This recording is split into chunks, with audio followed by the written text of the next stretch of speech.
હા, સર્વ મુક્તોને હૈયાના હેતથી જય સ્વામિનારાયણ. આપ નિહાળી રહ્યા છો અમેરિકામાં વર્જિનિયાના બીચ બોન્ડમને આવેલો આ વિશાળકાય મહાસાગર. આ સાગરનું નીર જેટલું પવિત્ર છે, ચોખ્ખું છે, આના રોડ રસ્તા ચોખ્ખા છે, એવી જ આપણી ભારતીય ગુરુ શિષ્યની પરંપરા ચોખ્ખી હતી, પવિત્ર હતી અને એકબીજાના પૂરક રૂપે હતી. આ ગુરુ પૂર્ણિમાના પાવન પર્વે આપણે આપણી ઋષિ પરંપરા અને ગુરુ શિષ્યની પરંપરાને યાદ કરીએ. એ દ્રોણાચાર્ય અર્જુનને ભણાવે અને પછી કે તું બીજાને ભણાવજે. અર્જુન પછી સાત્યકી, અભિમન્યુ વગેરેને ભણાવે. એ જ રીતે દત્તાત્રેય ભગવાન પણ પોતાના શિષ્યોને ભણાવે, એના શિષ્યોને ભણાવે અને એકવાર જ્ઞાન આપ્યા પછી એને કે હવે તમે આ જ્ઞાનનો વિસ્તાર કરો. એકવાર શિષ્યને ગુરુએ જ્ઞાન આપ્યા પછી ડબ્બામાં પૂરી દેવાની પરંપરા ભારતીય ગુરુ પરંપરા નથી. ભારતીય ગુરુ શિષ્યની પરંપરા એ વિકાસની પરંપરા છે, એકબીજાના હિતની પરંપરા છે, એકબીજાના અલૌકિક અનુભવની પરંપરા છે.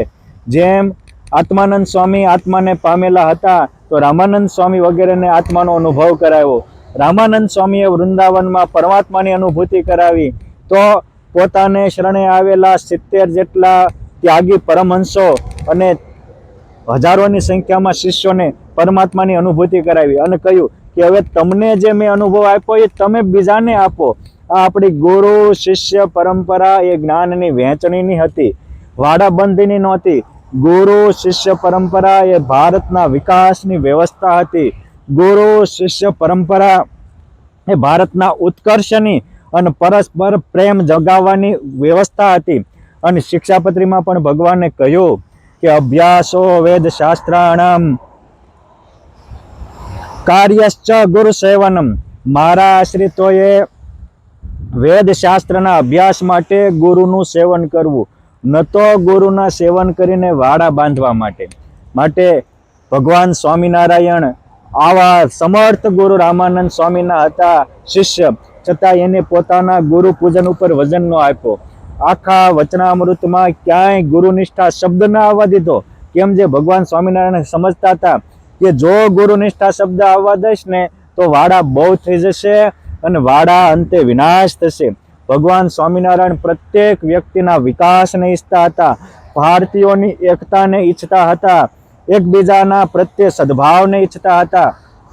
માટે આપણે ભગવાન સ્વામિનારાયણના ઉપાસક હોઈએ, વૈદિક પરંપરાને માનનારા હોઈએ તો આપણે પણ વૈદિક પરંપરાની પુનિત પરંપરા જે ગુરુ શિષ્યની છે એ પરંપરાને ફોલો કરીએ. અને જેમ ગુરુ શિષ્યને ભણાવે, શિષ્ય એના શિષ્યને ભણાવે, એના શિષ્ય એના શિષ્યને ભણાવે અને અનુભવ આપે, આ અનુભવની પરંપરા એ ગુરુ શિષ્યની પરંપરા છે. નહીં કે શિષ્યને પોતાના કરી અને એનું પાસેથી જેટલું હોય એટલું પોતાના નામે કરીને પોતાને જલસા કરવા. આ જલસાની પરંપરા નથી. આ ગુરુ શિષ્યની પરંપરા એ જગદીશની અનુભૂતિની પરંપરા છે, એકબીજા પ્રત્યે સદભાવનાની પરંપરા છે, ભારતના વિકાસને ઉત્કર્ષની પરંપરા છે અને આત્માને પરમાત્માની અનુભૂતિની, બ્રહ્માનંદને પરમાનંદને પામવાની પરંપરા છે.